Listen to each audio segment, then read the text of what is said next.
Olá pessoal, boa tarde. Eu sou a professora Sara e hoje vamos falar sobre a microbiota humana. Então vamos começar com a seguinte pergunta: quem foi o primeiro a observar, as bactérias, os micro-organismos? Foi o cientista, e estudioso Anton van Leeuwenhoek, que nasceu em 1632 e morreu em 1723. Lá por volta de 1670, Anton van Leeuwenhoek conseguiu pela primeira vez ver e descrever sobre os micro-organismos por um microscópio simples que ele construiu, no qual ele conseguiu observar os micro-organismos da água, da saliva, das fezes e também outros produtos. E então ele deu um nome, para esses micro-organismos no qual ele viu, que foi chamado por ele de animalculos. E aqui está a foto, mostrando mais ou menos como ele era. Bom, através de Leeuwenhoek foi quando começaram a estudar sobre o microbioma humano, que foi por volta da década de 1680. E então ele comparou, a microbiota oral e fecal. Através de E então ele viu, que os micro-organismos variam de local para local e em estado de saúde ou doença. Aqui é um desenho de acordo com o que ele estava vendo, no microscópio, e aí ele foi desenhando o que ele via no microscópio. E aqui foi a segunda imagem, é um microscópio, no qual ele construiu e que ele viu esses micro-organismos. Afinal, o que é a microbiota, humana? É uma população de organismos microscópicos que habitam um órgão de um corpo ou parte do corpo de uma pessoa. E aqui é um exemplo desses micro-organismos em que eles são de formatos diferentes, como cocos, bacilos e também tem outros. Na parte dos cocos são o diplococo, que é 2 cocos, streptococcus, que é uma fileirinha, de cocos, estafilococcus, que parece um cachinho de uva, tétrade, que são 4 cocos, e a sarcina, que parece um quadradinho em 3D de cocos. Também temos os bacilos, que tem os streptobacilo, flagelado, endosporo. E também outros, que pode ser que tem o vibrião, espirilo e a espiroqueta. Bom, o microbiana, eu trouxe essa imagem para vocês verem que o microbioma humano, ele tem uma grande variedade genética, dos micro-organismos, ou seja, no nosso organismo não só tem bactérias, como também tem vírus, arqueias, fungos e os protozoários, parasitas. Bom, essa diversidade de micro-organismos, pode habitar em nosso corpo, sendo patogênicos, ou seja, que são aquelas que trazem doenças, ou podem ser também benéficas, que vivem em simbiose com o nosso corpo, e não trazem prejuízo a nós. Pelo contrário, faz beneficiar.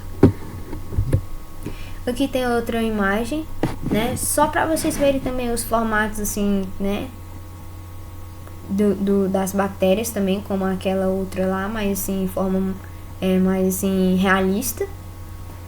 tem o Staphylococcus aureus, né? Essas outras espécies de bactérias em formatos diferentes.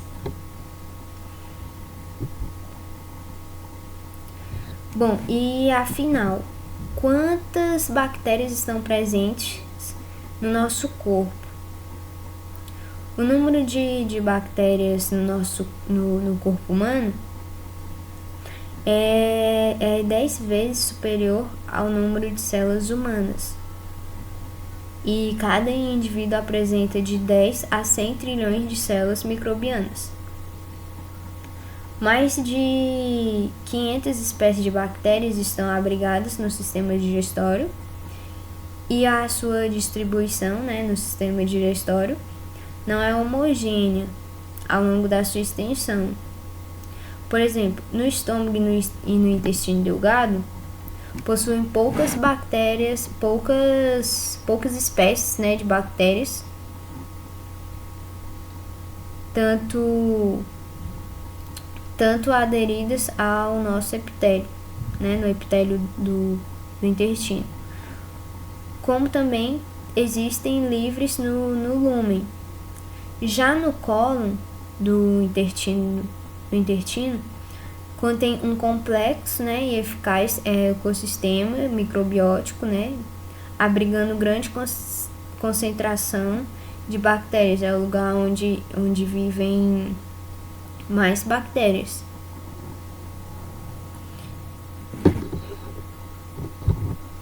E aqui é uma imagem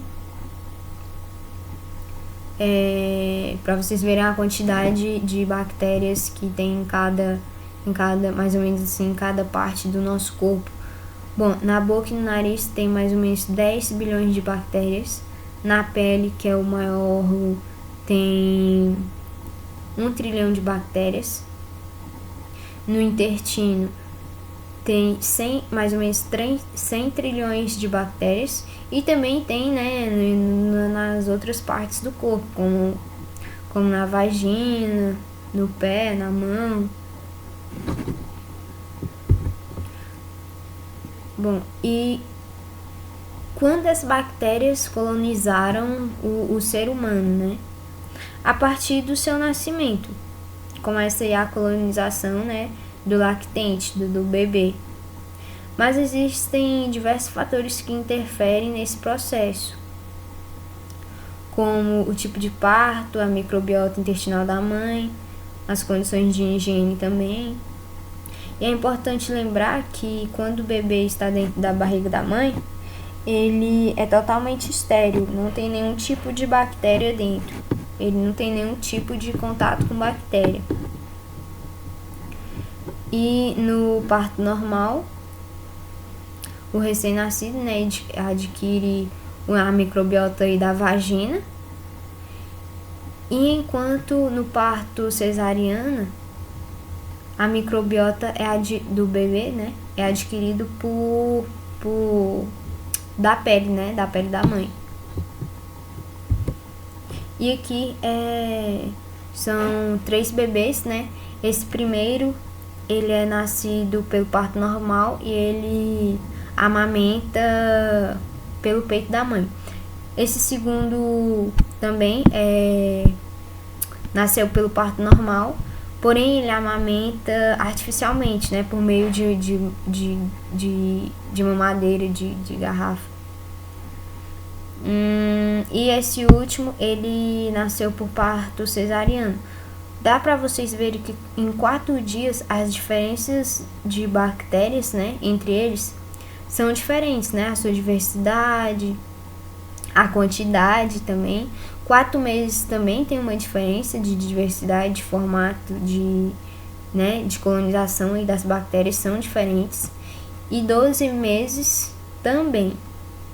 Mas começa a ter, mais ou menos assim, algumas bactérias em comum. Bom, a microbiota do indivíduo, da pessoa, se torna devidamente instalada dos 18 aos 24 meses de idade e tende a ser estável durante toda a vida, contendo de 400 a 1000 espécies de bactérias, das quais 30 a 40 são predominantes. A microbiota intestinal de crianças nascidas de parto cesáreo apresenta maior proporção de espécies e cepas, como bacteroides, Escherichia singela e Clostridium difficile. No aleitamento artificial, essas bactérias correspondem de 40 a 60% da microbiota, onde se encontram também bactérias dos gêneros Clostridium, Staphylococcus e bacteroides. Aqui são as bactérias que eu falei no slide anterior, né? Em relação ao aleitamento materno e o artificial. Essa primeira aqui são as bacteroides, tem o formato de bacilo. A segunda imagem são os estafilococcus, que tem formato de cocos. E aqui na terceira imagem é a Escherichia singela, também tem um formato de bacilo. Na quarta imagem é o Clostridium difficile, que ou pode ser de formato de bacilo, né, que tem aí esses flagelos, ou outros também, né, que são víbrios, aqueles formatos que eu falei lá no começo do slide.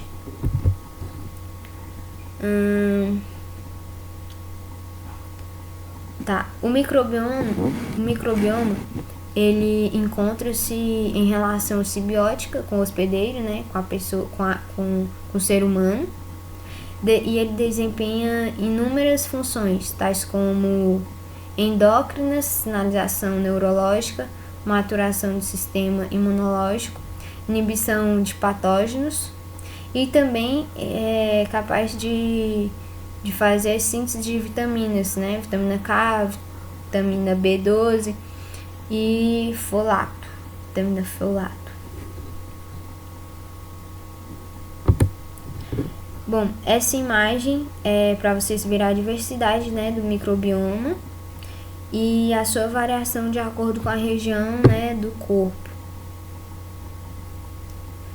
E pelo que através dessa imagem podemos concluir, né, observar, é que a espécie predominante na vagina é o Lactobacillus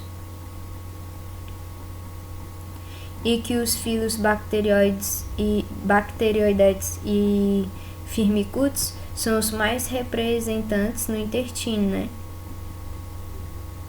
Mas todos os locais, né, tem uma grande diversidade de diferentes bactérias, né, de espécies diferentes. Bom, o tipo de bactérias que temos no nosso corpo humano podem ser influenciadas pelo tipo de parto, como já falei, né, e pode ser pela alimentação, antibióticos, fatores ambientais, ácidos biliares, oxigênio e também outros fatores. Lembrando que em relação aos antibióticos, eles são usados para combater espécies bacterianas patogênicas, né, que trazem doença, que trazem mal-estar para o nosso corpo. Por isso que é importante, né, ir ao médico antes de tomar qualquer tipo de medicamento, né, de antibióticos. Bom, e vamos falar primeiramente agora nesse momento, sobre a flora bacteriana oral. A cavidade oral é muito complexa e apresenta uma grande diversidade bacteriana, que está dividida em partes, né, como língua, dentes, mucosa da boca e gengivas. E todas elas contêm uma composição específica de micro-organismos e é uma grande porta de entrada, né, de bactérias do nosso corpo humano. Já foram identificadas mais de 300 gêneros, pertencentes a mais de 20 filos de bactérias. E nessa imagem, sabe quando você coloca a língua no dente quando você não escova o dente? E aí fica meio áspero, né? Uma massinha. Isso são uma espécie de biofilme, né? Biofilme é essa crostinha, essa crosta de massinha, né? Que fica no seu dente áspero. E nessa né? Tem várias aí bactérias que formam esse biofilme. Bom, como eu disse, né? É uma porta de entrada, né, do nosso corpo humano, a boca. A boca é a porta de entrada do nosso corpo humano, né? E pode de bactérias e pode provocar doenças infecciosas orais, tal como cáries, periodontites, gengivites e também outras doenças, né? Que ocorrem na boca. A periodontite ou cárie é maioritariamente complexa, composta por bactérias como Treponema denticola, Prevotella intermédia, Tannelera forsythia, Porphyromonas gingivalis e Aggregatibacter actinomycetencomitans. Esse é um nome muito difícil. E aqui são duas imagens, né? A primeira representando a periodontite. Olha como as bactérias, né, são capazes de ferir, né, a nossa boca, e são as bactérias aí patogênicas que têm a capacidade, né, de trazer mal-estar, incomodação ao ser humano. E também a segunda imagem, né, que são cáries, que também são bactérias. Nessa imagem as bactérias, no qual eu disse no slide anterior, que são causadas, né, pela periodontite, pela cárie. A Treponema denticola, que tem formato de espiroqueta.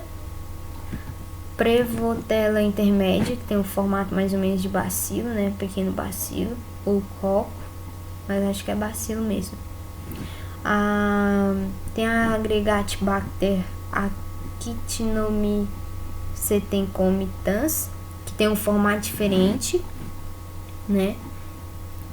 Tem a Tannelera forsythia, que também tem o formato de bacilo, e a Porphyromonas gingivalis, também tem um formato de bacilo.